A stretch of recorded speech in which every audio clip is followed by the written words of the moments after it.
I'm Amy Brand. I'm Assistant Provost for Faculty Appointments. We're really thrilled with the turnout today from across the university. We do a series of cross-university faculty development events, professional development events for faculty every year. And it's great to see how popular they've been.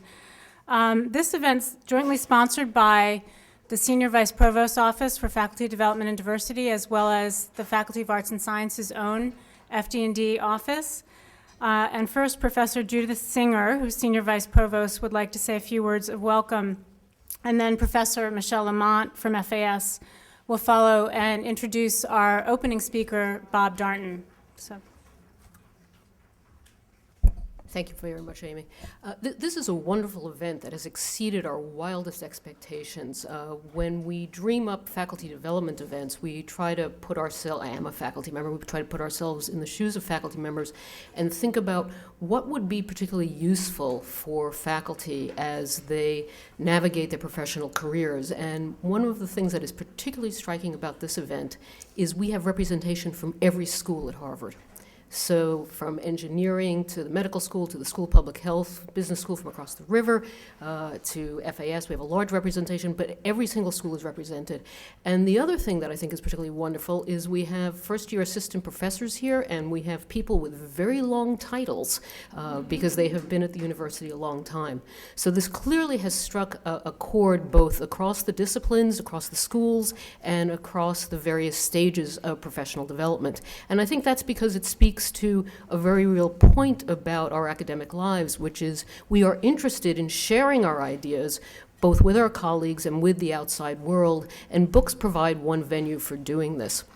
I'm going to turn this over in 1 second to my partner in crime, Michelle Lamont, Senior Advisor on Faculty Development and Diversity in FAS, but I'm going to leave you with a question, which is the question I ask anybody who says they're writing a book.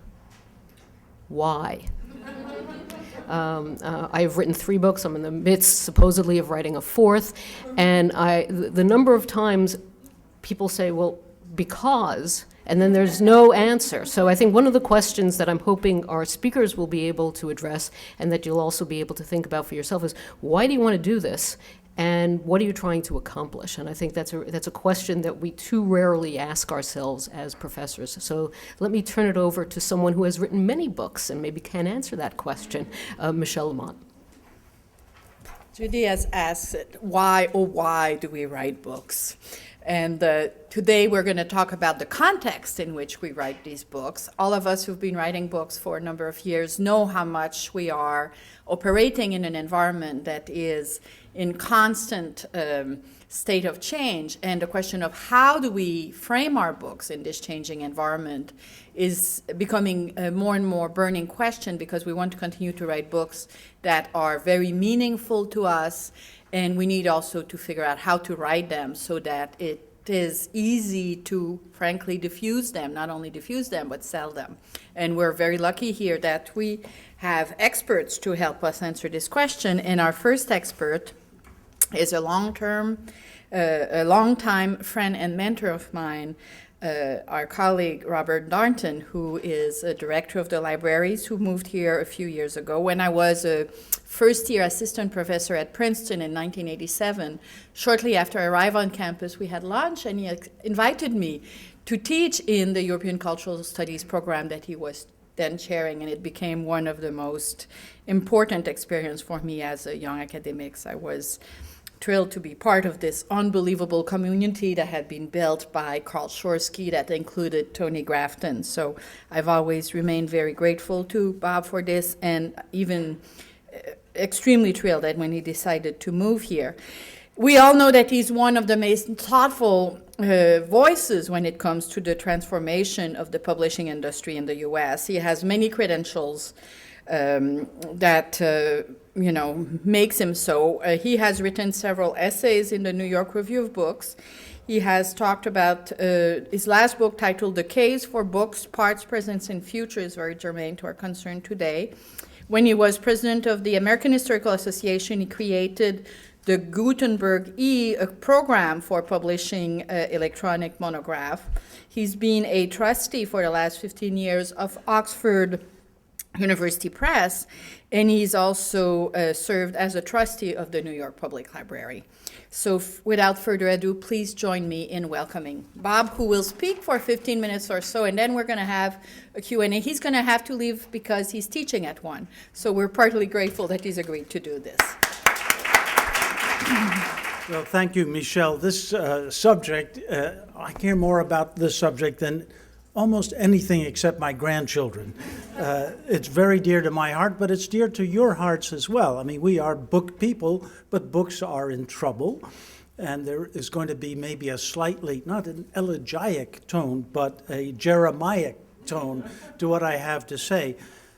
I do have to teach at 1, and I wish I could stay for all of the discussion, but I can't, so I will gallop.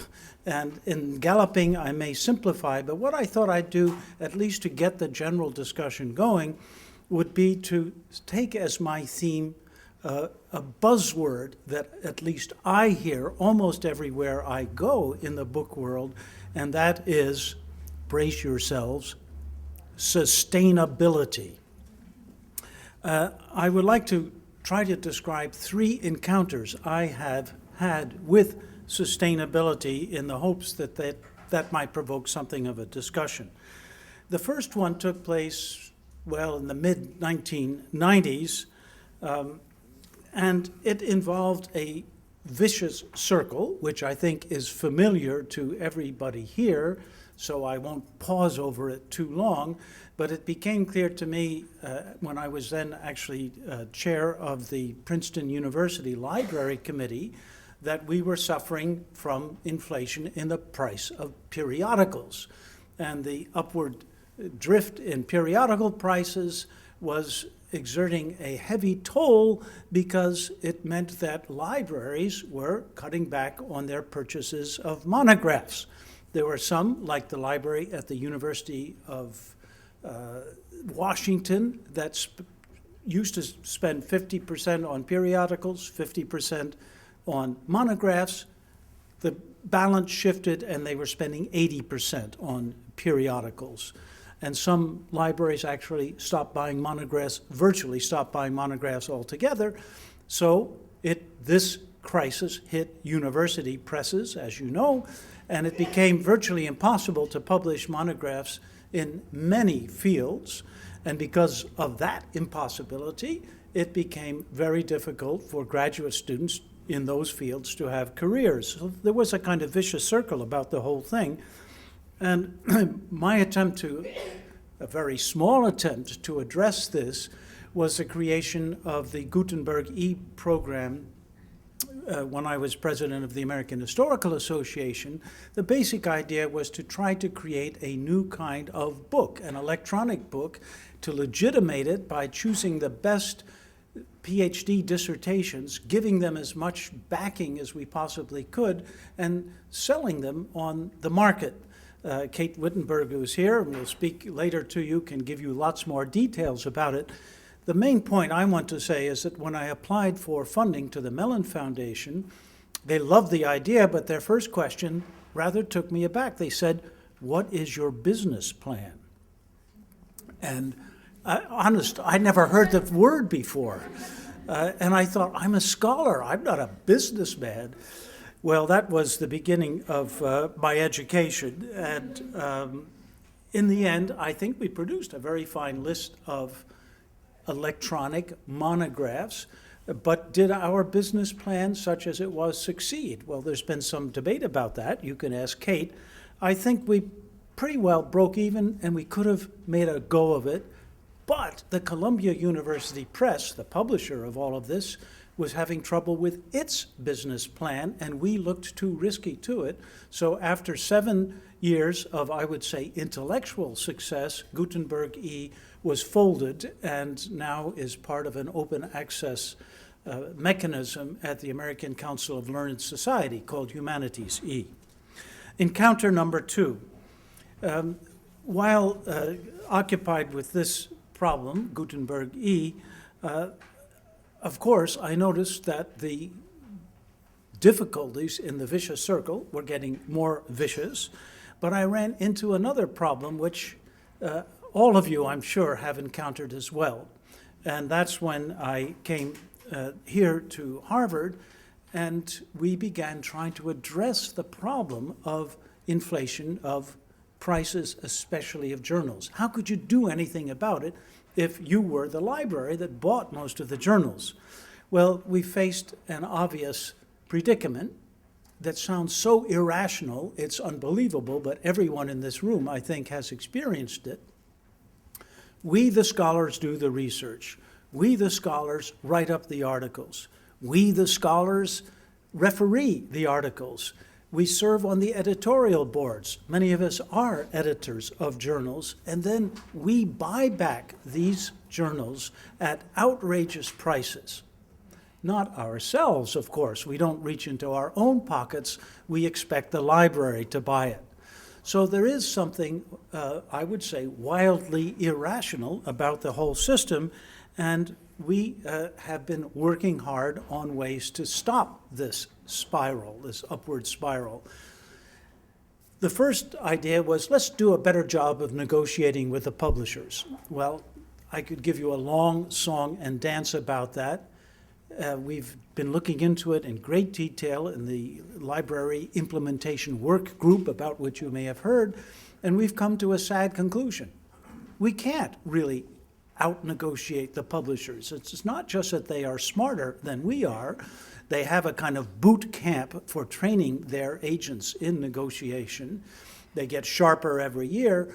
But basically, if you try to say, well, I'm not going to pay $30,000 for a subscription to one of the, I won't mention the journal, but there are several that cost $30,000. They say, well, fine, it's a free market.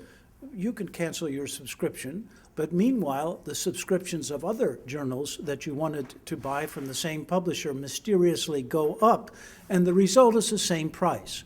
They aim at a certain income in dollars, and they get it no matter how much you negotiate, you try to negotiate your way out of what they call bundles. I won't go into details, but basically the conclusion is, if you want to escape from this, you have to cancel all of your subscriptions with one publisher, not just work at it journal by journal. And that is virtually impossible because many students, and especially faculty members, are not willing for us to walk away from the table. So we're in a very tough spot. What are we trying to do then in order to correct things? Well, we've made several measures. One is the open access resolution that all of you have debated. And the point is that our production in the form of articles on the part of all of the faculties now, or almost all of them, should be made available free to the rest of the world. So we have an open access repository, and it is, I think, quite a hit. More than 30% already of the faculty in arts and sciences have deposited articles. That's really a very large percentage compared with previous attempts to do this, where the high point was 4%. So I think it's working, I think it's spreading, and it will influence the world of learning. A second measure is something we call HOPE. We are trying to subsidize costs at the production end of journals instead of paying for them at the consumption end. And so any Harvard professor can receive up to $1,000 a year to subsidize the production costs of journals, of articles in an open access journal. We hope that gradually this will spread and will improve things. And thirdly, we're trying to educate the faculty. We need to raise faculty consciousness about the severity of this problem, and frankly, I hope that more faculty members will refuse to write for journals that charge extortionate prices, will refuse to do peer review for them, refuse to serve on their editorial boards, and that we will have a gradual shift in the ecology of journal publishing. Meanwhile, though, what about books? Well, in April of 2003, a friend of mine, Walter Lippincott, who was then the director of the Princeton University Press, said that of the 82 university presses then in existence, 25 would cease to exist 5 years later. Well, they're still around. It's remarkable how few university presses have gone under. Now, they've adapted their strategy to the new conditions. Many of them are publishing so-called middle list books. Maybe many publish books about local color, about birds, about cooking. They're moving into a rather non-scholarly dimension, but they haven't gone under. They're surviving, and many actually publish monographs. So maybe things aren't quite so bad. And the great glimmer of hope is something that has been emphasized a lot by Jason Epstein, and something you can see. Maybe you have seen it if you cross Massachusetts Avenue and look in the window of the Harvard bookstore, namely the espresso book machine. Have many of you seen it so far? I don't know, but it's a remarkable machine. You type in the title of a book you want to buy. The message is instantly transmitted to a digital database where the text of that book is preserved. The text comes back, it's printed, it's attached to a paperback cover, all within 4 minutes, and often for a cost that is under $10. The price varies according to the publisher. So what this is doing is it's eliminating crucial stages in the production consumption mechanism. There is no warehousing. There is no transportation costs. And best of all, there are no returns. No returns. Returns kill publishers. The famous word of Alfred Knopf was "gone today, here tomorrow" about his books. Returns are just killing publishers, and this is one way to eliminate that problem. Encounter number 3 with the problem of sustainability has to do with, again, the question of business plans, because somehow I found myself confronting the most spectacular business plan I've ever heard of, namely Google Book Search and Google in general. There's something new about the way Google treats books. No need for me to go into it in a lot of detail. They don't actually use the word books all that much. They talk about content. And what they want to do, of course, is to maximize content in a gigantic database in which they claim they will someday have all the books in the world, and to make money from it. They make money from it by advertising that is connected with the searches that are done thanks to this database, but especially by charging for something they call an institutional book subscription. So again, you wonder about the rationality of all of this, but they come to great research libraries and say, won't you let us digitize your books for free? Actually, it's not all that free, because we have paid at Harvard enormous costs in handling, but we don't pay for the digitization. And then they say, and wouldn't you like to buy back digitized copies of your books, along with those of your sister libraries, at a price that we will determine? I think this is not a great idea. Many people don't agree with me, but it does involve a terrific business plan. It is sustainable. If Google gets its way, they will make a pile of money, and they will share some of that money with authors and publishers. But what about readers? What about the public? What about the basic goal of libraries, which is to get books to readers? The goal of Google is to make money for the people who own its shares. And that fundamental contradiction has got to work itself out one way or the other. It's, of course, being worked out in the courts, because in this country, we don't legislate so much through our elected representatives. We legislate by hiring lawyers to battle it out in the court system. And in this case, as you know, the settlement is now being considered by Judge Chin in the Southern District Court for the District of New York, and his decision will, to a considerable extent, determine the landscape of the world of learning in the future. Now, the bets are, as I've heard them most recently, that he will turn down the settlement, and he's got lots of good reasons to do so. including reasons provided by the Department of Justice, which has filed two, not one, but two memoranda against the settlement. And I think the terms of the second memorandum are so severe that Google would not accept them, and therefore the settlement may well be turned down. And if that happens, suddenly everything's unraveling and everything's up for grabs. And we are, in my opinion, we will be in a very interesting, fluid moment when we can rearrange things. How can we do that? I'm coming to the end of my 15 minutes, I think. So I would like to insert a commercial. Let us create a national digital library, one that will outdo what Google is doing, and that will provide a magnificent database of our patrimony, the heritage of world literature, free to all the citizens of this country and indeed to the rest of the world. Now, that sounds great, I know. You might say, where's the business plan? How are we going to do this? Well, not easy. We need lots of things, and I can just mention some. Congressional legislation about so-called orphan books. I would like Congress to actually subsidize the whole thing. And we could begin by digitizing the Library of Congress, more than 20 million books right there, which is almost twice what Google Book Search has now. And while they're at it, why not digitize all the books in the Harvard University Library and the New York Public University Library and other university libraries that have not simply turned over their entire stock to Google? Well, okay, it may sound like a pipe dream, but we are working on it, and I don't see why this couldn't happen.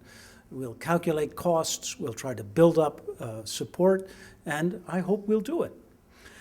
Will this solve all the other problems, the problems that all of you face when you're trying to write books, not just the why question, but the how question? No, I think not, and so I may not have arrived at a satisfactory conclusion. I don't think I have an answer of sustainability, except to say it should be, I guess the Germans would say, aufgehoben. It should be absorbed into a much larger matter, which is the redesigning of the whole world of learning.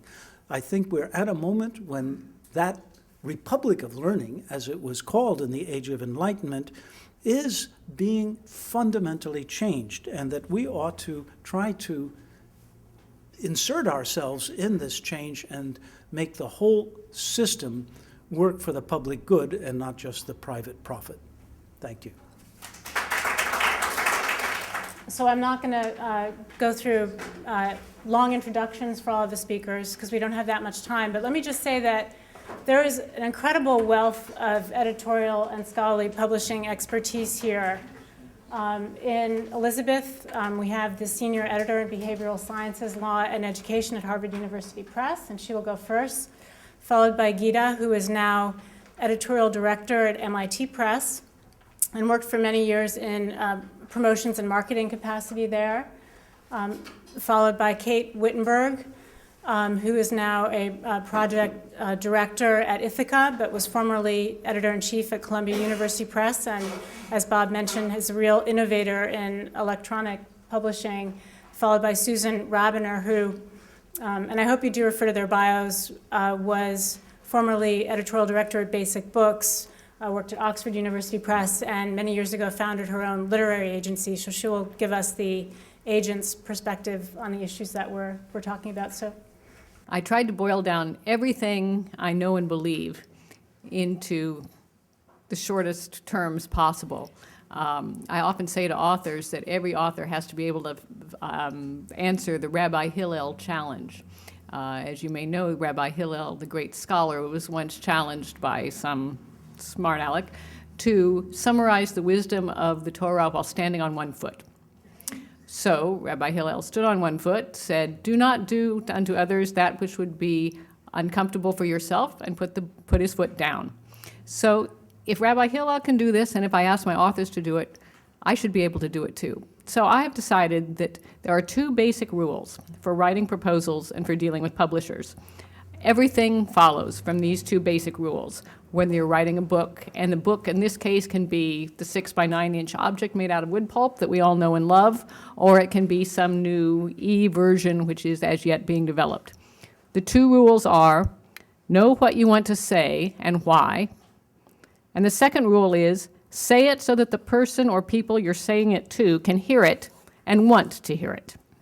Both of these rules sound really boneheaded and simple, but they must be a lot harder than they sound, because would-be authors so often break them, and break them in several ways and with extraordinary speed. For instance, here's an inquiry that I got on Monday from someone I'd never met and never heard of. Hi, Elizabeth. I obtained your name and email from an author I'd worked with a couple of years ago, and I'm wondering if you could send me your phone number so I could discuss a book project I have in the works with you. I have an offer to publish this book with Oxford University Press, but I'm considering making a switch. I have published previous books with MIT Press, Cambridge University Press, and Kluwer. Signed, John Jones, not his real name, obviously, university professor. His university website explains that this is an honor given to only 13 people in the history of his university. So I answered, Dear Professor Jones, I'm going to be embroiled in our fall sales conference for the next few days, so I'll be hard to reach by phone for the rest of the week. Can you tell me a little about the book? Where things stand with OUP and why you are restless? Simply as a matter of courtesy to the editors there, I'm reluctant to swoop in at the 11th hour on something they've invested time and thought in. So I'd like to know more. With best wishes, Elizabeth Knoll. To which he answered, Dear Elizabeth, let me start with the book itself because I want to make sure you're the right editor to talk to before getting into the rest of this. The book provides a general alternative to a currently influential school of thought in his field called his theory. It includes chapters on 7 intellectually and politically big topics, from the economic crises of the last few years to climate change, to show how the theory has implicitly already influenced scholarship and how it might contribute more. If you're the right editor for the book, I'll answer your remaining questions. If not, perhaps you could give me full contact information for the appropriate editor. No signature. You see what I mean about these simple rules being hard for some otherwise very intelligent people. So the first rule, know what you want to say and why, is for writing a proposal. The second, say it in a way that the person you're saying it to can hear it, is for communicating with an editor and a publisher. And both the rules apply to the writing of the book itself. So about the proposal. The first thing is, be sure your idea really needs to be a book. Professionally and substantively, an article or a series of articles in the right journals for your field might, in fact, serve you just as well and be a lot easier in many ways. A book, after all, has to be an object that is sold. That means it has to be something that someone wants or needs enough to plunk down money for. That means it has to be captivating. It has to provide entertainment, information, or both. And as you probably are aware, there are alternative sources for information and entertainment, especially among the young, but not exclusively among the young. You probably saw the headline in The Onion a week or so ago, Nation shudders at large block of uninterrupted text. So a proposal has to describe a book, and not only describe a book, it has to make a case for a book, and make a case for the book for the defined audience. I often say, quoting an editor I knew many years ago, that every book has to answer the Seder question. How is this book different from all other books? And the follow-up question is, why does that matter? And to whom does it matter? What are you giving the intended audience that they need? Do they already know they need it? It helps if they do, because then you've got a winner. But quite often they don't know they need it, and so you have to persuade them that they do, in the proposal and, in effect, in the book itself, but that's down the line. In the hand packets that are around for you, there are guidelines to writing proposals from both us and from MIT Press, so I won't go through all of this. The guidelines sort of describe what publishers are looking for, and I think our two guidelines probably agree in many ways. They will ask you to say why you're writing this particular book at this particular time, in your career and in the field, who it's for, why it's for them, why it matters. The guidelines will ask you to go into some detail about nuts and bolts questions, length, apparatus, time it takes to write the book, and the like. But the important point about all guidelines for writing proposals is that the main theme is that at every point you should put yourself in your audience's place. It helps, of course, to know who your audience is. If your audience is your colleagues in your field, it's fairly straightforward. If you want to write for the proverbial general reader, the smart, curious person outside the academy, it's probably a good idea to know some non-academics. You could even ask one of them to read your proposal, or better yet, let you read it to them. If they start to look at you like this, that's a sign that you need to rewrite. And Susan will tell you in detail how to rewrite. Susan has written a whole book, which I recommend to everybody for writing for the proverbial general intelligent reader.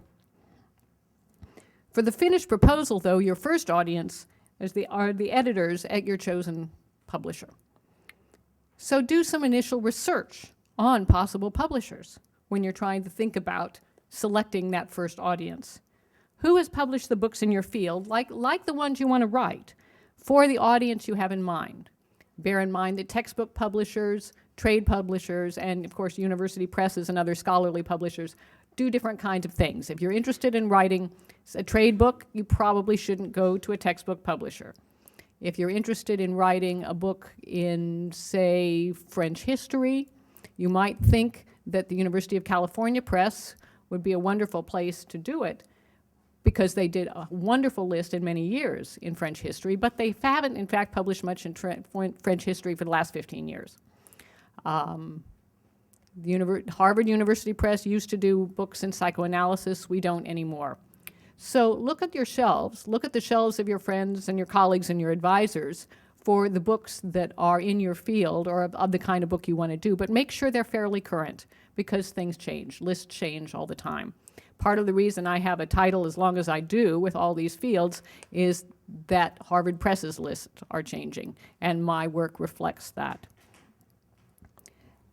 When you're thinking about a publisher, don't focus too much on hierarchy of publishers, on sort of what's the top publisher generally, or on a name, or sort of what's the second from the top. Think about what is the best press for your purposes, your book. It's really an ecological question, much less than a hierarchical question. A pronghorn antelope is a wonderful animal, but it wouldn't do well in the Everglades.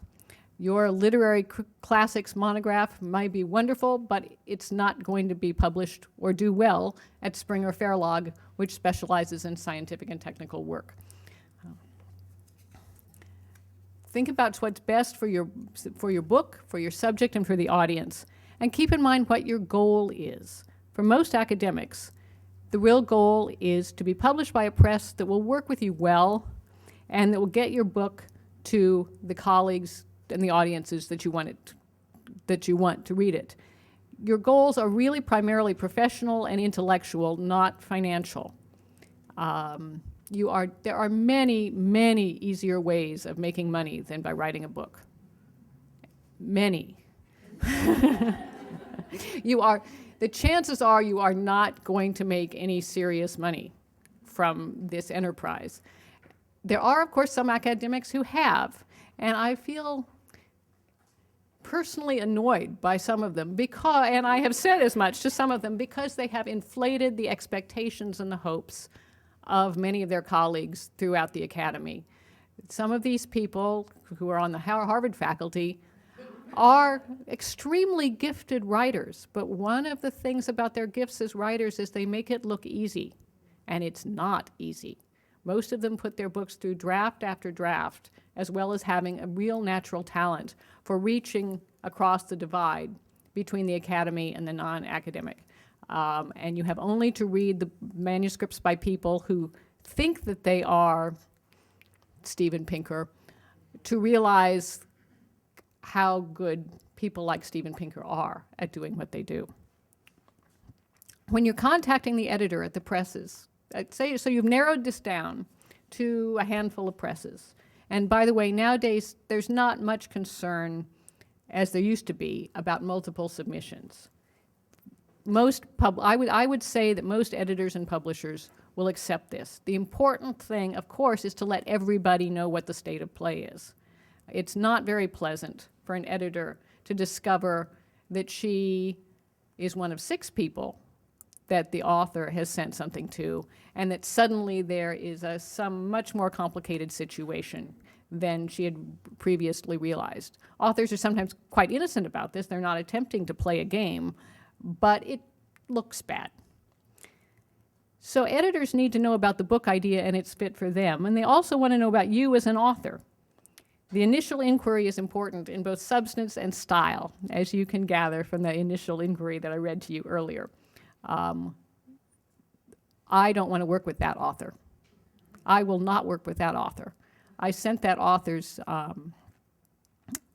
inquiries to another editor at the press, who in some respects is more suited technically to his subject. And the response came back with blinding speed from that other editor to give him the polite brush off, because we saw in that inquiry all the danger signs of someone who was going to be impossible in every respect. And no matter how good his book was, it wasn't going to be worth it.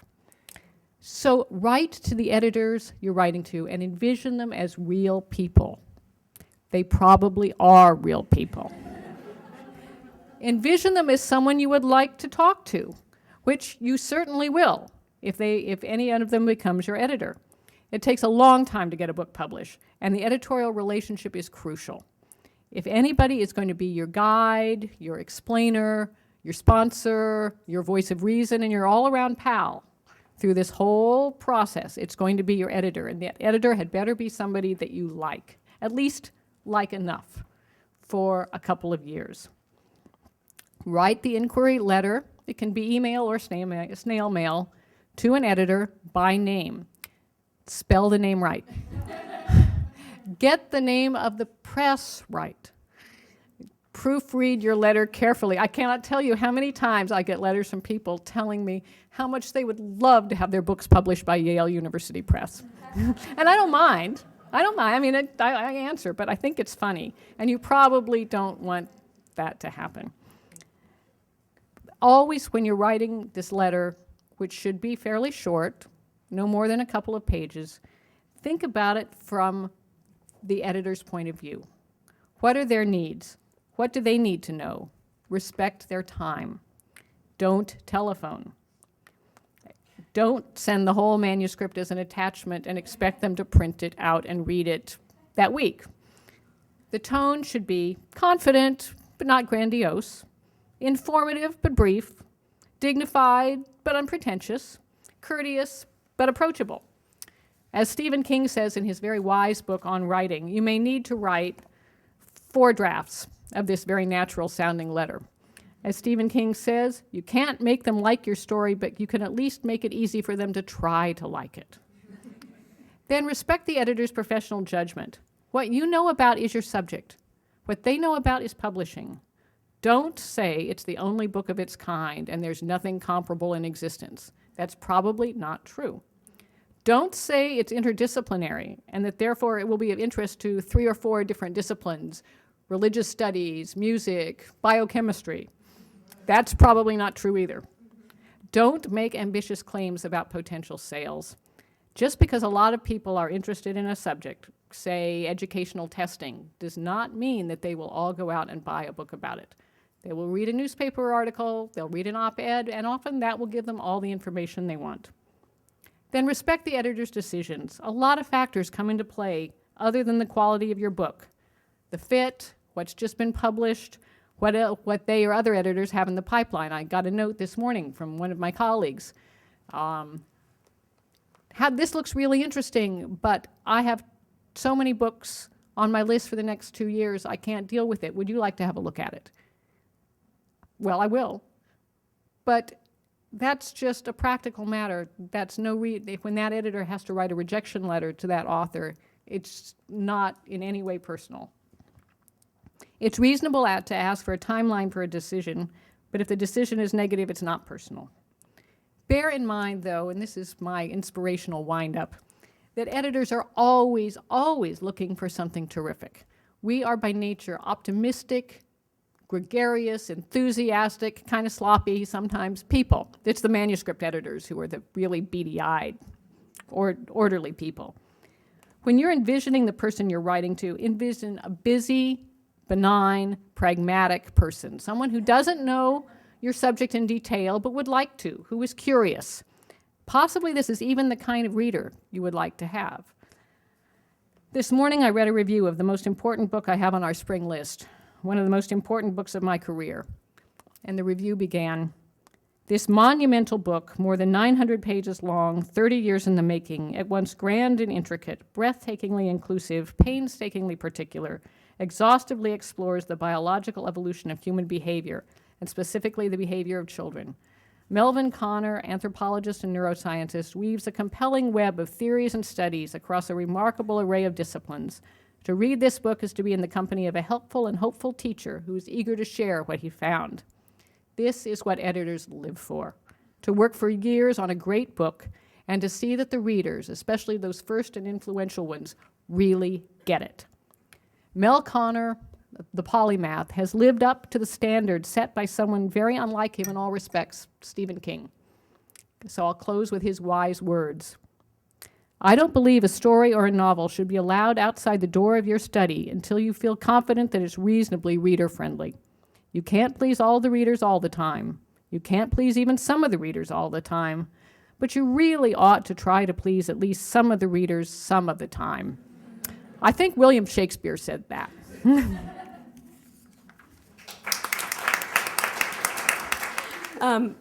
I'm still marveling at the turnout today. It looks like we have a real range of specialties represented, and it's not clear whether that's because of the difficulty of publishing books or because of the very nice lunch on offer. Probably the latter. Rational choice theory tells us that even economists have to eat lunch.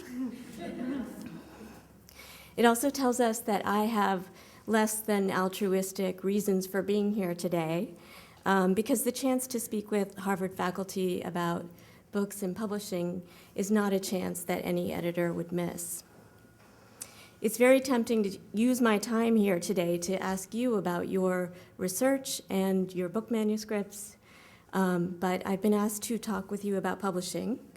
So let me start by telling you a little bit about my press, the MIT Press. We're just across Cambridge on the campus of MIT. We publish 200 books a year in about 15 major subject areas. They are listed in the handout that's in your packet. They range from the arts and architecture to the social sciences and the sciences. Within those areas, we publish monographs, trade books, textbooks, and works of reference. We produce them in hardcover and paperback and in a growing list of electronic formats that we promote and sell around the world. Our editors are on the lookout for projects that are going to appeal to an international audience of readers, and they very much like to work with authors on their first books because, rational expectations again, they have reason to believe that these authors will return to publish their second and third books with us, at least the most discerning and intelligent of them. Okay, MIT Press editors use different strategies to find and select the books that we end up publishing. Some of these are hunting strategies and others are more like gathering. Strategy might actually be too grand a word for what are really sort of predatory or passive editorial behaviors. Predatory behaviors are the use of food and wine to lure authors. They include campus visits, meetings at conferences, phone calls to say, "Oh, I read your article in the Journal of Economic Literature on neoclassical trade models, and I think that'd be a great book."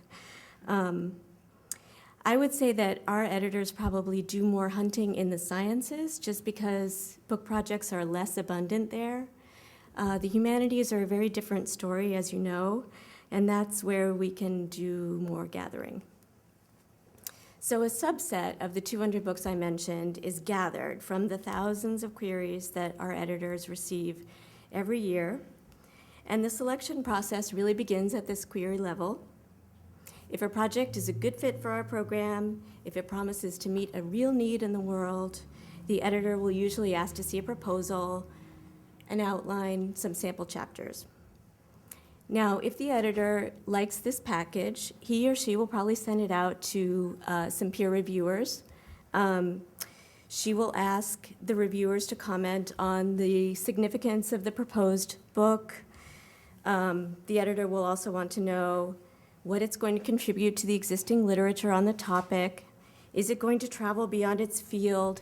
Is it going to be adopted for courses? And generally, what kind of uptake is it going to see in the marketplace? So yes, we're already talking about marketing at this very early stage. Once the reviews come back, the editor is likely to share them with the author and ask for a response. Now, this is a really, really critical point in the process because the author's response had better engage in a substantive and respectful way with the reviews. It always surprises me when authors don't realize this and we get back a kind of dismissive response to the effect that, oh, well, these reviewers didn't understand what I was trying to do. I think that's something the author has to take responsibility for. If the reviewers missed your point, you didn't make your point. So it's critical to engage in a serious way with the reviews, and authors really need to commit to addressing any major issues that the reviewers have identified at the proposal stage. Once the author has responded, the project has to go through even more hoops. It's going to have to pass muster with an editorial board, and note that this is comprised of MIT faculty, and also with an internal review committee that's made up of our director, our CFO, various sales and marketing managers. Both of these groups are going to see the proposal, the reviews, and the author's response, and they're going to make a determination based on that package of the project's importance and its viability for the press. Only after all of these hurdles are cleared is the editor likely to offer a contract for this project. So my objective today is to give you some advice on how to get to that stage. And I'm specifically going to tell you 5 things that your editor will want to hear from you in order to support the project. Now, the other speakers here have commented, and we're all aware that the economic situation facing authors and publishers today is a pretty difficult one. That really has nothing to do with the current recession. It's all about longer-term trends. The supply and demand picture is really not in our favor. In the United States alone, something like 200,000 books are published every year. These books compete with one another, of course, but also with this huge corpus of previously published material that's increasingly available online. So it's no wonder that the attention of readers is very scarce, and it's distributed across this vast array of material and sources, some of them authoritative and others not. Google and Wikipedia, for all their virtues, have made us much too comfortable with good enough information. Like it or not, I think that really does alter the game for nonfiction books, maybe especially for trade books. The pressure is on for these books to deliver their value readily, to be accessible, and to gratify even the most limited attention span. Now, I think that whether you're writing a trade book or a monograph, it's important to be conscious of this and to write in a way that respects the time and the attention of your readers. Elizabeth also said that. Remember that publishers are more reluctant than ever to sign up 200,000-word manuscripts just because it's harder than ever to envision readers for tomes like that, despite your wonderful book that was yes. The one long book I've ever done. 200, 600. 600. 600 pages. Yeah. Tightly packed. Yeah. Okay. I think it is worth taking a moment to talk about the reasons for writing a book in the first place. And to some extent, those reasons really depend on where you are in your career and what you have to say.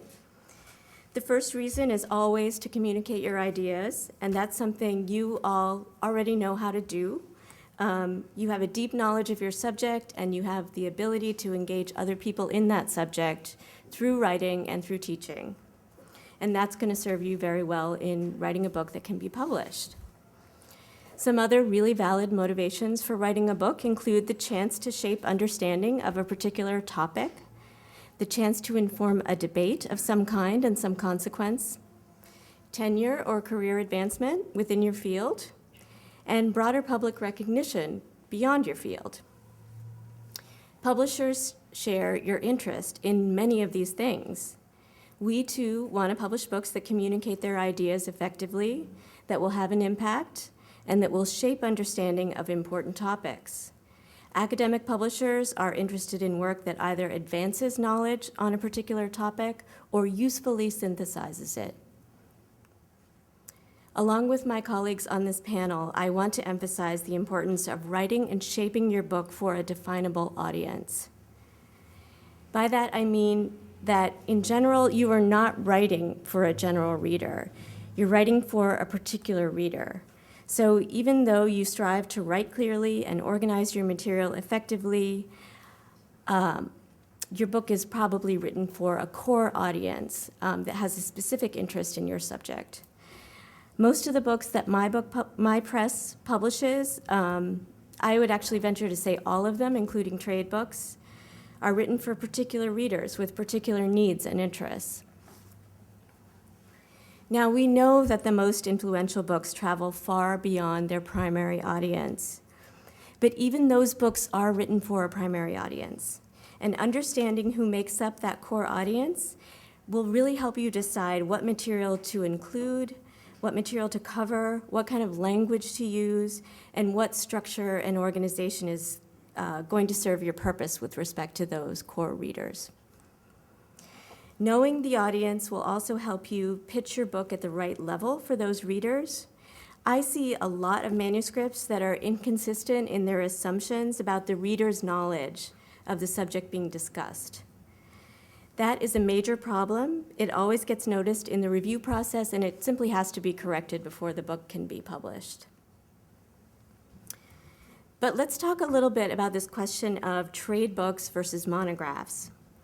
What is the difference?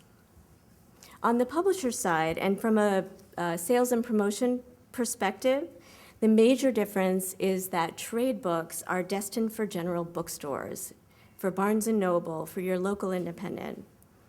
And because of that, they have to be written and edited and designed and priced to compete in that very competitive and crowded retail environment. Monographs do not have the same obligation to compete in that environment for the attention of readers. Libraries will buy them and shelve them, we hope. Individual readers will shop for them online, mostly. And the publisher will market them directly to individual readers at conferences and through the mail. Both trade books and monographs do get publicity and advertising campaigns.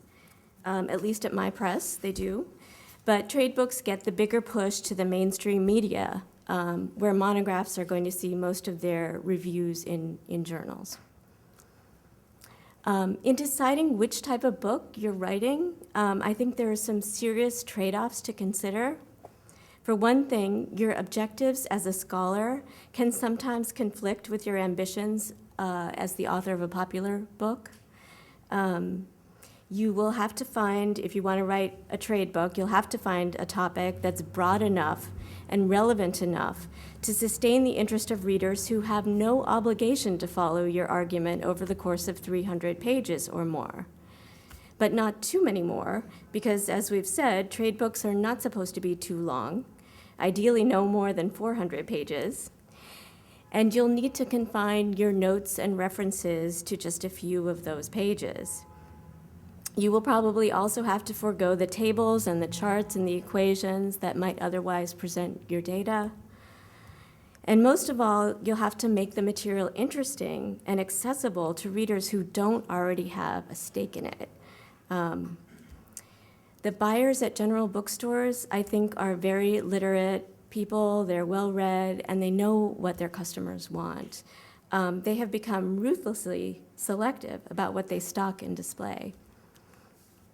Okay, I have an example to show you of what can happen when you don't make these kinds of trade-offs. This is a wonderful book that everyone at My Press loves. We published it a couple of years ago. We love the author, too. He's a young scholar. This is his first book. It's a revisionist history of Columbus's famous voyage across the Atlantic in 1492, and it uses historical maps and other primary sources to reconstruct the whole cosmology and the geographical beliefs of Columbus and his contemporaries. It makes a very compelling argument that Columbus ultimately sailed south as well as west and ended up in the Caribbean. We know he did that, but it explains why he did that. What happened with this book is that what happened? I want to show you. It has these beautiful color maps that were a major source for the author in making his case. And when we saw these maps, we thought, gosh, we have to do these in color. It has to be a large format because otherwise they won't be legible. And we end up doing the whole book in color. And once we have, committed to that and made that investment, everybody thinks, oh, this should be a trade book. I mean, what a shame if it were not in bookstores. And well, it's not a trade book. It's not written as a trade book. It's a very long, dense, and scholarly history. It has more than 100 pages of notes and 35 pages of bibliography, neither of which the author was in a position to draw up. He was up for tenure, and he had to document his sources and show his scholarship. Now, I think the press has to take the blame for trying to make this something that it wasn't. The price is $42.95. I mean, I think it started out. You took a bath on that one. Yeah, we did. I think it started out at $39.95. We raised it a little I bit. was going to say $4,999. It's the right price. Yeah, I mean, we did. We took a bath on it. Yeah. Can I ask you? No, it has sold okay, but it hasn't sold through general bookstores at all. Yeah. It looks cool. Yeah, it's a beautiful book. Yeah. It's yeah, you guys will buy it. It's really not the author's fault that this didn't work as a trade book and didn't sell thousands of copies through bookstores. It's the press's fault for trying to push it in that direction. And I have to say the author did exactly what I would hope everybody would do in this situation. He researched his subject well. He didn't dumb it down. He wrote a terrific book, and he deepened our understanding of a very important subject. By writing the book clearly and telling his story well, he made a contribution within his field while leaving the door open to a wider audience. And that's exactly what I think academic authors should do. I think there are really good lessons here in this example. So my advice is really to give your topic the serious and substantial treatment that it deserves. Write for a primary audience within your field, but do so in a way that's accessible to scholars in other fields. And avoid aiming for the intersection of your field or your topic and some assumed popular audience or wished for popular audience, because doing that can really impose a lot of compromises. And the resulting book could end up missing both audiences. So that's the risk.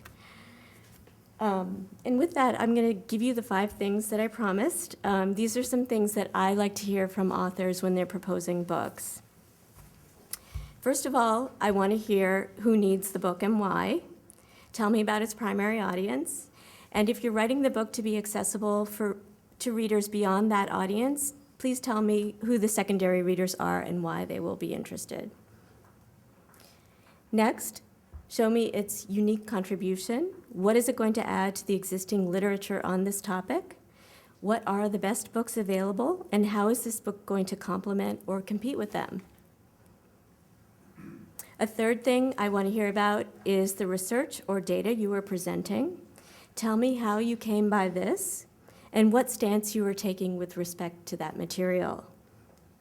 I want to hear about your argument and the evidence that gave rise to it. A fourth thing I want to hear about is your qualifications.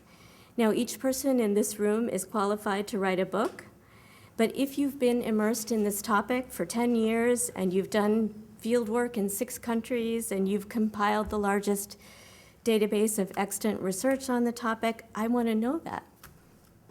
Please tell me that. And finally, tell me why the MIT Press is the ideal publisher for your book, or if not the ideal publisher, at least a good fit from your perspective. This is a good time to mention related MIT Press books, if there are any, so that I know your intended readers are people we're already reaching with our other books, which is important, a consideration for us. Okay, so the 5 things again are about your book's audience, its unique contribution, its argument and evidence, your qualifications, and the project's fit for our program. Any author who can tell me what I want to hear about these things is likely to hear from me that I want to publish that book. Thank you.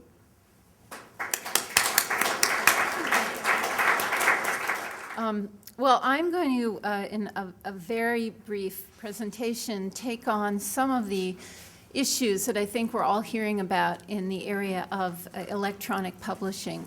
It seems that every day we hear more and more about ebooks and digital publishing and online scholarship. And I wanted to see if I could just use an example of a real-world project. It's the one that Bob Darnton mentioned, the Gutenberg e-project, just to highlight some of the main themes, challenges, and opportunities I see in this area. But first, I just want to make a distinction. We hear a lot about the dissemination of traditional books in digital form. And that would be the kinds of e-books we hear about that are being read on the Kindle and now the iPad and other remote devices. And that's certainly e-publishing, and that's a very important distribution and marketing mechanism for all books, including scholarly books going forward. I'm not going to talk about that. I'm going to talk about something that has more to do with the creation of books that are born in a digital format because in some way that enhances the way that you're making your scholarly argument or that you're advancing the research in your field. And they're both really important topics, but I just want to focus more on the born digital aspect because I think that's closer to the general themes that we're talking about today in this group. So I'm going to just quickly review the Gutenberg e-project. It's something that Bob Darnton, as he said, initiated when he was president of the American Historical Association. At the time, before I was at Ithaca, I was running an electronic publishing center at Columbia University that was in partnership with the libraries and the information technology groups.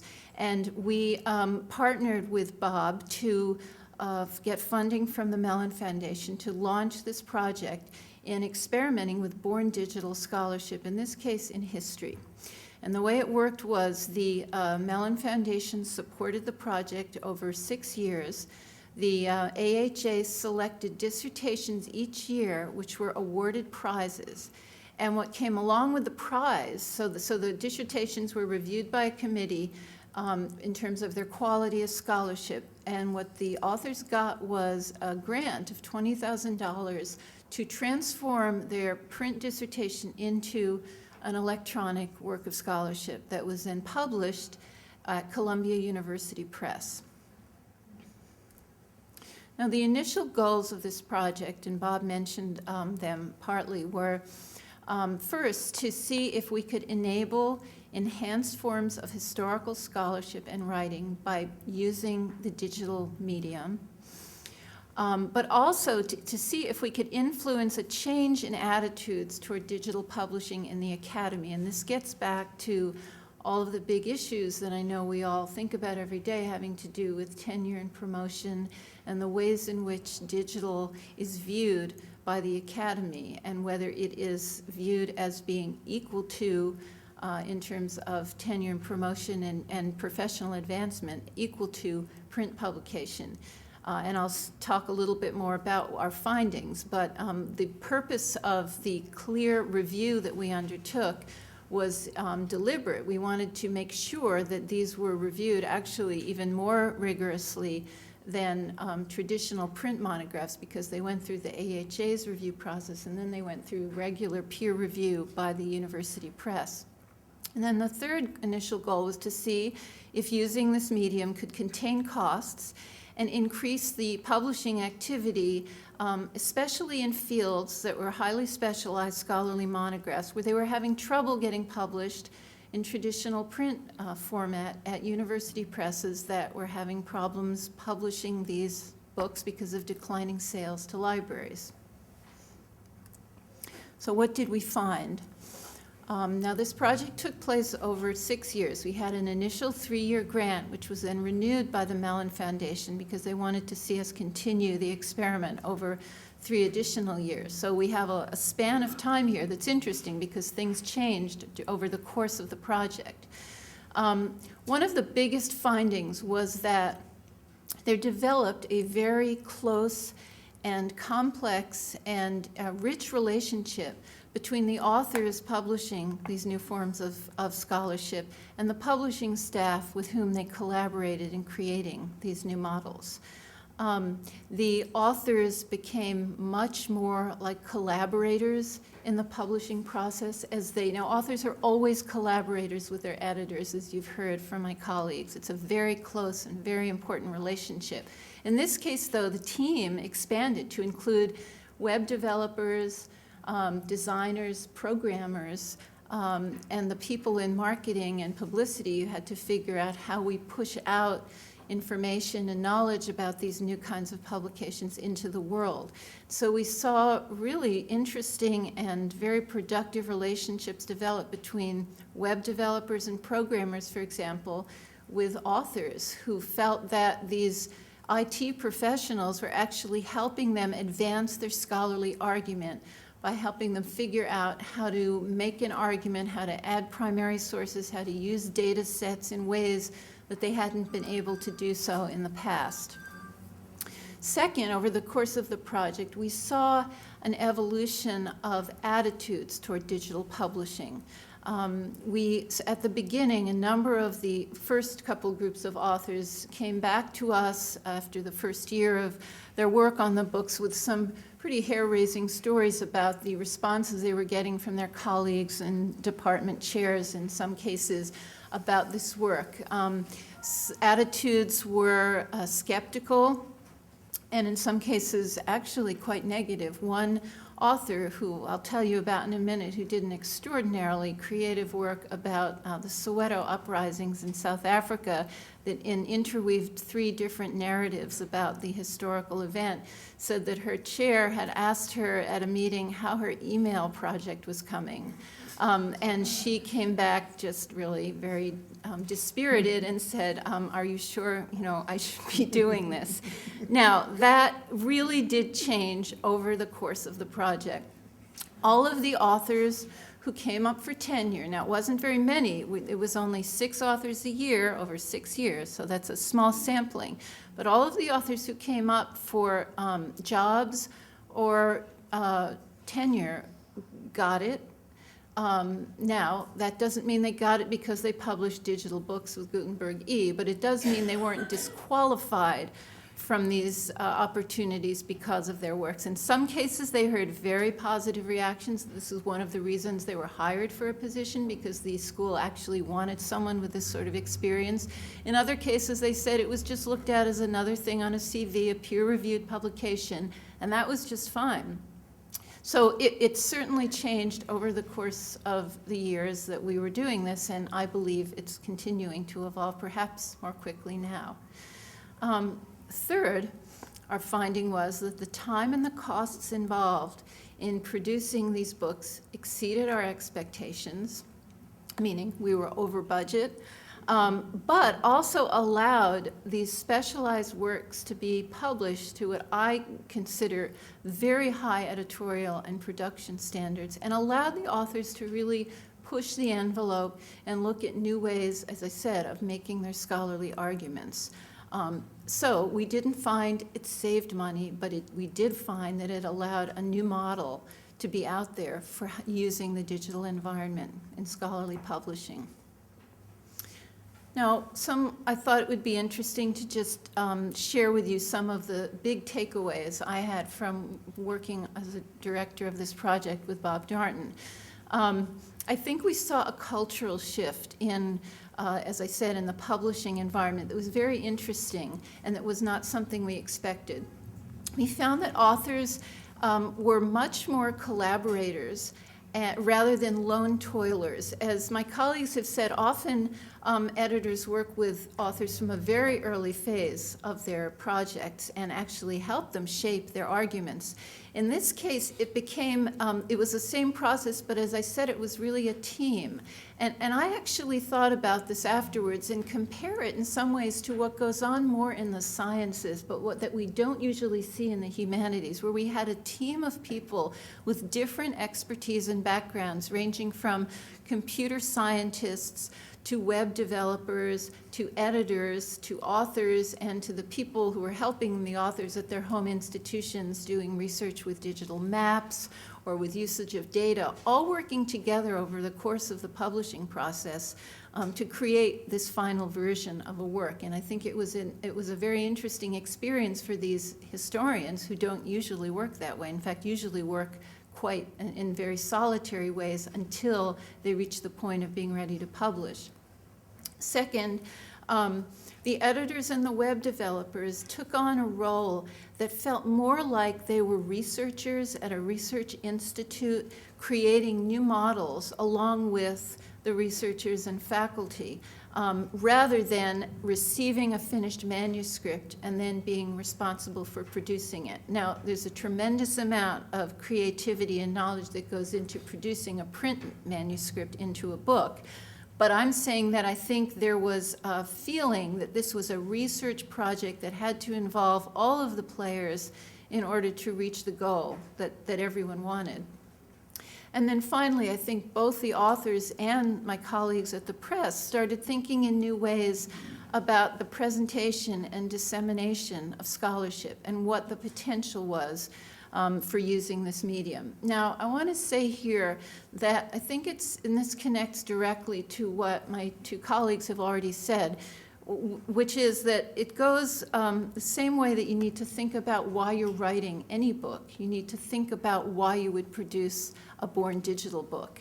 And there has to be an argument that you feel very strongly about that will justify entering into this whole new model of scholarship and publishing. In other words, doing it to have a gimmick, to just add links to things that are not central to your argument. I mean, that can be fun and interesting, but what we were looking at is really whether it can transform the scholarship itself.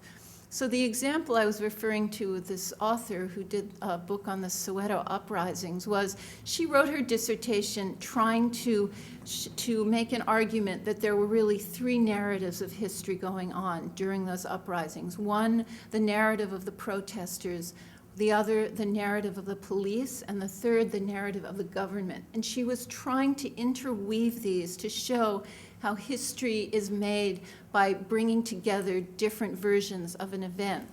And she said to me at one point, I couldn't do this in my print dissertation, but all of a sudden I could make this argument the way I had been thinking about it when I had the digital medium to work with. And what she did was she created her Born Digital book with different points of entry. So a reader could come in reading the student's perspective, the protesters reading the government's, reading the police's, or reading the author. But you didn't read it necessarily in a linear way. You could come in and out and interpret it, she argued, differently. So that's just an example of a case where the digital environment let her do something she couldn't do otherwise, rather than just take a book and put it into the digital space.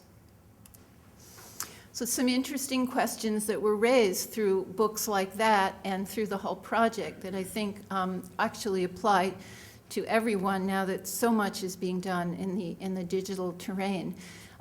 Must a scholarly narrative be presented in linear form? Is that the most useful way to present your argument? How does one present an authorial voice in something that can be read in an interactive way or entered from a reader from different perspectives? Are images, archives, and data supplementary, or do they become the organizing structure of the book? And I was thinking about that example when you were speaking, because in some ways, in one of the other books, the maps actually became the organizing principle of the digital work, and then the narrative came in and out around the maps, but the maps were making the argument, which was possible in this format, but wouldn't have been possible otherwise. Does the digital format allow for new scholarly argument and interpretation that would not be possible otherwise?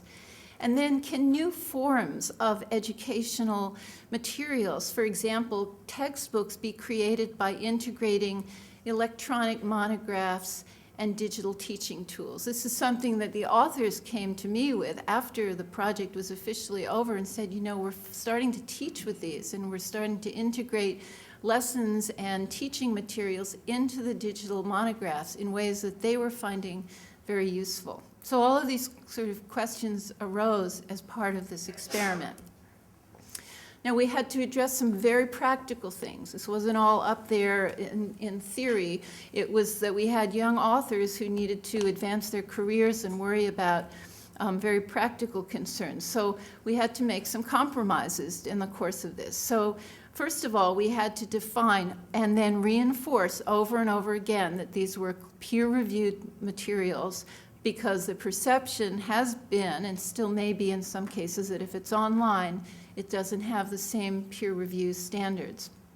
Second, we had to do some interesting things when we got to the point of getting these books reviewed, because we found that a number of the major history journals had a problem. Not that they were against reviewing them, but they just didn't know how to deal with a review letter from our publicity department that gave them a website. They just couldn't figure out how to put that into their review journal. And of course, that's critical, especially for first-time authors. So I did something that I'm not exactly proud of, but we did it. So we produced these bound galleys where we printed out the web version of the book and stuck them together. And then I wrote a whole disclaimer, a little essay that went at the beginning saying, please do not read this without reading the web version, because you're going to miss all of these other things that are in the book. We had to do it because that's when we started getting things reviewed in the journals. So it was important to sort of be grounded in the real world of the culture we all work in while we were trying to do this experiment. Robert Darnton and I together wrote letters to hiring and tenure committees explaining the peer review process and the quality of the scholarship in these books, just to help authors explain what it was that they were doing. And as I said, the authors' experiences with hiring and review changed over the course of the project, but we found even at the end, which is a couple years ago, there was still some uncertainty about digital publication. So what's the future of born digital books and scholarly publishing? I think that the economic issues that we've heard mentioned several times today, as well as technology advances, and the fact that scholars are looking at new forms of scholarship in their work, are pushing born digital books and ebooks forward, and the publishers are going to have to figure out how to respond to this. I think that increasingly monographs are being discovered and read in a digital environment, and that will begin to make people more comfortable in general with this whole genre of scholarship and publishing. I think that there's a real opportunity that new discovery technologies like Google and other search and distribution may actually may increase audiences for scholarly books, because they'll be able to find things by searching chapters, subsets of chapters, just very specific keywords and concepts, and come up with scholarly work that they might not have been aware of otherwise, and that is an opportunity, I think.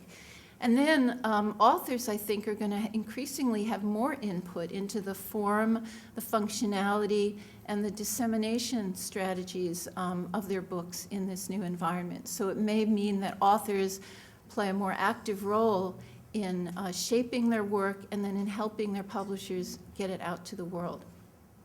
Thank you.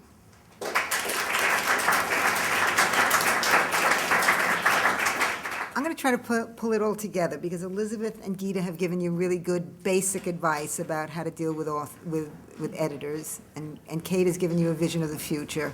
And I sort of span all three parts, because I was a university press editor for many years, then I was an editor and editorial director in commercial publishing, and now as an agent, occasionally I sell to a university press. As a matter of fact, I just closed a deal right here on my phone, but I primarily deal with the commercial publishers. And I want to give you a sense of what's really going on. So it's not, sometimes you need specific advice, but you also need the big picture. I wrote this book called Thinking Like Your Editor, and I wrote it close to a decade ago. And I wasn't surprised when it became the book that most of you started, you're all using it, let me put it that way, because I hear from all of you. What did surprise me is the number of young editors who had just joined commercial publishing houses who would call me up and say, can I come over? And they really weren't looking for books from me. They wanted to talk to me about the book. And I said, why do you want to talk to me about the book? And they said, because we were all told to read it. We don't understand publishing, and everybody describes the book as the book that understands publishing. And I wasn't surprised when I heard that, because when I went around trying to interview editors about the book, they all kept saying to me, don't ask me what I do, just give me a manuscript and I'll do it, but I don't really know what I do. And they had read it. And this leads to the point I want to make. Everybody's confused, is publishing alive, is it dead, where's it going? I've been in this business, I'm an old dog, I've been in this business 40 years. Jason Epstein, who Bob Darnton talked about, was my first boss. So I go way back, because Jason's about 90 years old now. At that time, you have to remember that even in the 1960s, late 1960s when I started, I didn't start in the early 60s, that would make me a little too old, publishing's roots was still publishing's existence was still as a craft industry. We didn't really know what we were doing. We didn't care what we were doing. We were just part of an exciting world, and we just did it. And it really didn't matter, because even the biggest books, the biggest authors, and Jason had huge authors, got advances of $20,000 or $25,000. I remember when Philip Roth got $100,000. It was just a startling event. So we sort of played around with the industry. But a series of events occurred that forced publishing to become a business. The first was the rise of powerful agents who started to get more and more money for their clients. The second thing was that mass market publishers, who were much more into money than the distinguished old line hardcover publishers, became the editorial directors and publishers of the old line hardcover books, because they were more about money. And the third thing is when we got bought out by people like Rupert Murdoch and other media companies, all these pressures started to force us to become a business. Bob talks about not knowing what a business report is. I remember the first time they asked me to predict sales on my books. I thought it was stunning that anybody would ask me to predict sales on my books, because I had no idea how many copies my books would sell. But over time, we've become more and more of a business, and we've made business-type decisions. So whereas before, as one editor said to me this year, and this is a very, very successful editor, who's editorial director of a very successful house, said, it used to be, we read a proposal, we liked it, we figured, if we like it, somebody else will like it. No more. Now we say to ourselves, really, who is going to find this a must-read? Who is really going to go to the bookstore and plunk down money and buy it? So in one sense, what you're seeing is a very severe business model imposed on a craft industry. We're very nervous about giving out. It's affected the money that's being given out. It's affected the fact that editors now are doing a lot of editing. And if you turn in a manuscript in commercial publishing, remember, commercial contracts are terrible contracts. Just as university press contracts have that little clause in the end that says when the entire manuscript is finished, the board will read it, and if they don't like it, you're in trouble. You really don't have a contract. Basically, the commercial publishing contract says, you write the book, and if we don't like it, you return the money. So it's become much more of a business, and that's why editors are stiff and prickly, because they don't know how to be businesslike themselves. Just as I laughed when I heard this story, because you hit it right on the money. It wasn't the author's fault. The publisher fell in love with the project. As we are editors, we are sympathetic to writers, we want books, so we fall in love. And then we get to sales conference and we say, here's this fantastic book, and the sales reps with those great, mine eyes glaze over looks are saying, Susan, we can't get 100 copies of this into all of Barnes and Nobles over the country. What are we going to do with it? And you suddenly say to yourself, why weren't the sales reps at the editorial meeting when we brought the project in? But that's not how publishing works. It's still, one foot is in its craft beginnings and one foot's in the business world. Now, that was the first problem. So publishing is just learning how to be a business to this day. And this is true of commercial publishing as well. The second problem that came is the web. Web is a wonderful thing, but the web hit us by surprise. 20 years ago, there was jack shit on the web. 10 years ago, there was a lot of stuff. Today, you may say it's not the best, it's not the cleanest, it's not the most perfect. It's damn good. When I started as an editor at Oxford University Press, every manuscript I got, the first thing I did, because I didn't have a PhD and I was intimidated by every manuscript. So the first thing I did is I had this pre-1960s version, because I didn't want my generation's mucking up of history. So I got this pre-1960s, I didn't want that perspective. I wanted the old view of World War I and World War II. I had this old Columbia encyclopedia, and I used to I had it on my desk, and I had another copy at home. And before I started a manuscript, I just needed some overview to read. If I was doing a book about Madagascar, what did generally educated people know about Madagascar? Well, the same thing happens today. When somebody comes to me with a project and they're writing their proposal, I say to them, I don't care what you're writing about. You know what that editor's going to do? The first thing he's going to do, he's going to go to the web, and he's going to read Wikipedia. You may knock Wikipedia. Wikipedia is very helpful to me. I love Wikipedia. and they're going to read Wikipedia and 4 other articles. And if there's nothing in your proposal that goes beyond, and you'd be surprised how much is on the web on little old Madagascar, you're dead. So this took us by surprise. The second thing is people no longer, the whole reference industry in publishing collapsed, because if you suddenly see blue spots on your child, you don't run to the bookstore anymore, you click Google. In all, that whole world of reference publishing had to morph into something very different. If we do a medical book today, the medical book won't say your prostate, it will say Joe Schmo's your prostate, because Joe Schmo is the most famous doctor in the world, and anybody below Joe, impressive doctor, who is not on Oprah doesn't get a book today, because that stuff is on the web. So now we had competition from a new source of information. People didn't have to buy a book to see the history of World War II. They got tremendous information. Then the archives started putting their stuff on the web. So now it wasn't even secondary material, it was primary material. Then electronic books came along. We don't know how to price them. We're in the same situation as the movie industry is. We don't know when to turn them into the Netflix version versus leave them in the movies, in the theaters. We don't know. The hardcover is where we make all our money. We don't want to cut into the hardcover. But simultaneously, there's a whole generation of kids, 20, 30, 35, who are not reading. They're certainly not going to buy hardcover. So we're caught in an electronic world. Now, Kate made a terrific point. I just sold a book I placed a book with Simon & Schuster. It's actually Free Press, which is a division of Simon & Schuster. And it was by 2 archaeologists and all their discoveries. And the whole thing hung on discovering some Google Maps, because these Google Maps showed tunnels that you couldn't possibly see. I would have been ecstatic to have that be the first book from commercial publishing that never existed in hardcover, because these maps looked lousy when you see them in paper, but when you saw them on the screen and suddenly all these tunnels showed up on this exciting island, it was a whole new process. So I think my own belief is digital publishing is the future, and it will solve many, many problems. But the other problem is most of us in publishing we're not comfortable yet. We don't know how to do it. We don't know how to make it work.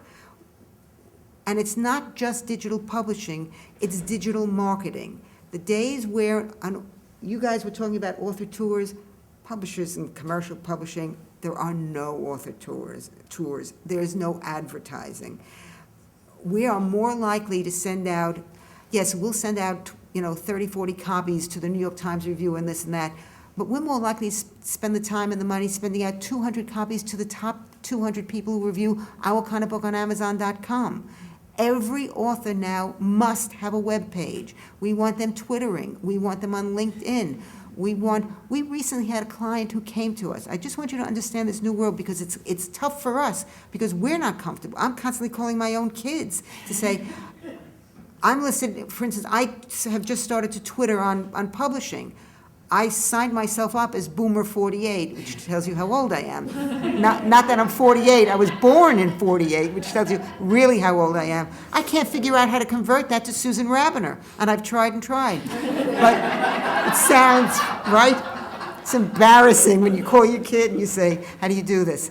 But the fact is, we had a client who came to us recently with a complete manuscript, something you should never do. But it was tremendous. It was just a totally original work with zero platform, which I'll get to in a minute. And we said, it's okay, it's a new world. You're going to create your platform. You know what you're going to do? You're going to start a blog. You're going to start blogging. Within 6 weeks, he had gone viral. He now had a column. We're not waiting for the review media. We're not waiting for the anointment. We're not waiting for the blurbs. So this whole electronic new world has hit the old, staid world of books, and we haven't yet figured it out. Now, the third factor that hit on top of that is the recession, and that really hit hard. We lost, on the front list, people just weren't buying hardcover books. That we expected. What we didn't expect is, generally when a book hits the bestseller list, it hangs in there. Now we saw book after book after book hit the bestseller list because we did a little publicity, and the minute the publicity stopped, the book was gone. So it didn't stay, it didn't have staying power. Now you can hit the bestseller list and be on there for 3 weeks and not cross 10,000 copies in sales. You'd be surprised at the numbers. And just to give you a sense of Amazon, I had an author, I remember once, who was on, what was that wonderful TV show? Was it Brian Lamb? It was Book Notes. I think it's Brian Lamb. And she was tremendous. And we watched this, and she went down to 4 on Amazon.com that day. You know what I mean? How many books do you think she sold? 5 million? 500,000? Try 500. That's what number 4 was on Amazon. The numbers are amazingly small. We also had the problem that backlist, got reduced. So what happened? When Rupert Murdoch saw that instead of making 10% profit, we made 6% profit, or we made no % profit, he said, guys, your costs are too big. So people got fired. I have never seen editors do as much editing as they're doing today. And I think really, you submit a manuscript today in commercial publishing, it's not unusual for you to wait 5, 6, 7 months before that editor gets to it. And then that editor edits and edits and edits and edits. One editor came to me with a book, and I just started flipping through it, and I said, I could just tell this book had really been edited. And I said, how many times did you edit this? He said, 4 complete edits. And that's not unusual. Now, here's the fourth piece of the picture. Every publisher doesn't operate the way every other publisher does. So every agent doesn't operate the way every agent does. So if you go and you talk to one agent and they say, you get a picture of publishing, that's a snapshot from one POV. You go to one publisher, it's a snapshot from one POV. Right now, there's an interesting phenomenon going on. There are some publishers who only want big books, as if we knew what big books were. We don't. We misjudge all the time. They'll pay, as one editor said to me, you can't sell me a book for $80,000, but you can sell me a book for $800,000. Now that $800,000 book may or may not sell, nobody knows. But there's that group of publishers who now don't have enough books. I'm getting letters every day from editors saying, as one editor put it, Susan, my pockets are cavernously open. Sell me a book. And another one who just said to me, Susan, I am desperate for a book. Do you have anything? I need it on the list. Now there's another school of people who say, we're going to need books. The industry's going to survive. If it's a good, smart book, we're going to buy it, but we're going to buy it modestly. And the editor there tells me a different story. She gets a submission from an agent. She likes it. It's not a giant book, but it's a good, very, very well-written book. And she says to the agent, what are you looking for? And the agent says, what I'm always looking for, $150,000. She says, then I won't bid because I can only offer much less. She says, no, put in your bid. The editor puts it in for $15,000 and gets the book. So you have two schools operating. So if you're looking for a clear definition of what's happening in commercial publishing today, and what happens to us sort of drifts back and affects you guys too, there is no clear definition. We're in change. But this is what I can tell you that is clear. I am doing the exact same type of book that I did 40 years ago. And the only people I represent are academics and, very well-educated, very smart journalists and sort of public intellectuals. I have published, as an editor, I published a dissertation by George Chauncey called Gay New York that did as well as most books ever do. As an agent, one of the first dissertations I took on was a biography of Henry Ward Beecher. It won the Pulitzer. It was front page New York Times. It was front page LA Times. So don't let anybody tell you that commercial publishing is not interested in you. We are extremely interested in you. I can't make this clear enough. I can't get enough good history. I can't get enough good science. I can't get enough good politics. And we really get very good people. What we're not, here's where the problems arise. We want you, we want your expertise. I even do an old-fashioned type of book, and I dread every time I go out with it because it's hard to place, that is your standard big, that type of book. I have a humongous, standard big history of the Sino-Japanese War. I have a humongous other things. I did a biography of Hirohito that makes that look slender. So, and believe it or not, it won prizes. I even offered it to Kate when she was at Columbia. Here's where the disconnect occurs. Commercial publishing, because of the web, can no longer be the primary disseminator of information. People don't come to us to learn in that same way. Argument, as these people have stressed, as Kate have stressed, is the name of the game in serious nonfiction. I refer to a book without an argument as a guided tour. There's no room for guided tours. I shouldn't say that. Certain subjects are so new, we know nothing about them, that will take a guided tour from you. But generally speaking, not only do we need an argument, but I use the word wobble. No wobble in your argument. Your argument is your thread through the book. It's going to get you from the beginning to your final thesis. It walks a line. It directs the whole narrative. You've got to really know your argument. And the way, strangely enough, I don't even do my proposals the way I describe in this book because, as I say, times have changed. We devote the entire proposal to the argument, and we keep the proposal much shorter now. And then we take a second section, which is a table of contents, where we develop the second thing. Commercial books must be told as a story. Your proposal must be told as a story, preferably as a mystery. It doesn't have to be a story the way fiction writers write story. They wrap story around character. You can write, yours can be the story of an idea. It can be the story of an event. It can be the story of an argument. All these books, Why X Matters, are really stories of arguments. There are books that are extremely successful that are strictly the narrative is wrapped around the argument. It can be what's called character-driven story. Very tough to do. So, you got to go into it. But you must have a narrative or you're not in the game in commercial publishing. You must have a clear argument and you must have a narrative. Now, the other thing what's changed is, look, I thought I was pretty good at the time I wrote this. I'm 10 times better now, and so are the editors, and so are all the other agents. What's changed in the 40 years is because of the recession, because of the competition from the web, and because we have to be a business, we're learning what works, and we're learning what doesn't work, and we're really enforcing the rules. And the editors are editing more because they know how to edit. You go into publishing, nobody teaches you how to edit. Nobody teaches you what is a good book. You database and figure it out yourself. The editors are learning, and now we're eliminating everyone who doesn't play by our rules. So the question for you guys, we want you, but we don't necessarily want what you've been taught to do. The problem between you guys and me is there's nobody in between us. And you really should think about, at your university and other universities, because it's starting. I went down to Emory where they have a program. They have somebody who's an intermediary who who the academics go to, not the kids, who the young junior faculty go to and work with to present proposals and things like that, who bridge the gap. How do you take what you know and turn it into a book?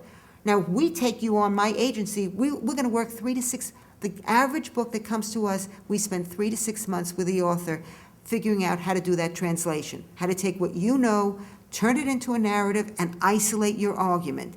Because we're confident that we know what argument will resonate with a general interest reader. But you can do it yourself. You've got to start setting up groups together. In New York City, all the writers have writer groups. And wouldn't be a bad thing to start off at universities also, where you critique each other not for its intellectual content, but is this really, I remember you saying, who's the audience? Authors they kid themselves as to who's the audience. They're writing a book about the military and they say, everybody's been in the military is going to read it. It's a policy book. Not one person who's been in the military is going to read it. So you have to start, we need people in between the two of us so we can start meeting up with each other and explaining what we need. And we need an opportunity to talk to each other. For instance, now, I'll give you one piece of advice. Remember I said I do these big, major histories? I only do them when the author owns the topic, and I mean really owns the topic, and also when they're either the first one or there hasn't been one in a gazillion years. Nobody, believe it or not, has ever written a history of the Sino-Japanese War, and this guy owns the topic and actually writes brilliantly. So the marriage is there. But generally speaking, let me give you some advice, as they gave you some advice about trade publishing. Short books are in. As one editor said to me, and she has a track record of enormous success. As a matter of fact, I did a book with her this year called Fordlandia, which was the finalist for the Pulitzer, for the Book Critics Circle Award, and for the National Book Award. Those are the 3 big kahunas in publishing, and she deserves all the credit because she's a brilliant editor. But as she said to me, if I say to an author, why does this book have to be long? And he says, because I have a lot to say, that's not good enough, is what she said to me. What you want to think about are creative ways to get at your topic. So for instance, instead of doing the whole Sino-Japanese War, what you want to look for, this is the new trend, is you find one moment that is an iconic story, as Iris Chang did in The Rape of Nanking. She told the story of the Sino-Japanese War by telling that one moment. Whatever you're working on, there's one moment in time, there's one event that has its own beginning, middle, and end narrative. Fordlandia actually came out of a bigger book that the author had written on American hubris in Latin America. And the editor said, tell that story because more people will read it. So you want to look for the one iconic event that you can tell as a story, but embed in it the larger implications, because that's how people read today. There's a book on the bestseller list now called The Immortal Life of Henrietta Lacks. It's about HeLa cells. If any of you are in biology, you know what it is immediately, and if you're not, you have no idea. I did a book with Bob Gallo years ago, so I have to know what it is. Most cancer cells reproduce 4, 5, 6, 7, 10 times at most. This woman, a 30-year-old black woman, had cancer cells that just kept growing and growing, and the technical term for that is immortalized. They became the cells that research places all over the world since the 1920s have been using. They're the cells that resulted in cures and everything else. And this journalist very smartly saw, here's a story of a black woman who died because she was put in the poor ward at Johns Hopkins. Her family to this day doesn't have medical health care, doesn't have insurance because they're still struggling, and yet her cells have generated rewards, financial and medical, beyond belief. So she tells the story of Henrietta Lacks and this woman's life and her cells to get at the issue of health care.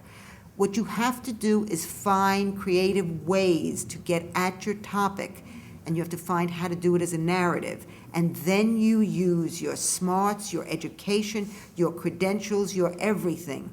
We love nothing better than to say, it's from Harvard, it's from Yale. We refer to that as the mafia.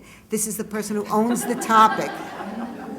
It is. It's very good. This is the person who owns the topic. This is a person who will have no difficulty getting blurbs for us. This is a person who can compete with anyone in debate on the topic. but they've also figured out a creative way to tell the story. Talk to your neurologist. We are wired for story. We're not wired for information. We remember things in story. When I was an editor, and Kate will confirm this, you go to sales conferences, you guys I know too, but when I started, my first sales conference at Oxford University Press, every book was half an hour. Now you're lucky if you get half a minute. So and there were hundreds and hundreds of books being presented. How do you get the reps to remember your book? You tell a joke or you tell a story. It's the same with books. You must have a narrative, and you must learn how to write narrative. And narrative is not what people are teaching for fiction. Nonfiction narrative is its own skill, and it's something, I can't urge it enough. You guys will, all through academia, will increase your chances dramatically of taking your rightful place in publishing more and more books if somehow or other within the university setting you set up nonfiction narrative programs and, writerly groups where you critique each other and where you possibly bring in lots of editors who've lost their jobs. They might be good, instead of having writers who on campus, have editors on campus. That's basically what's happening, and you guys all have to go.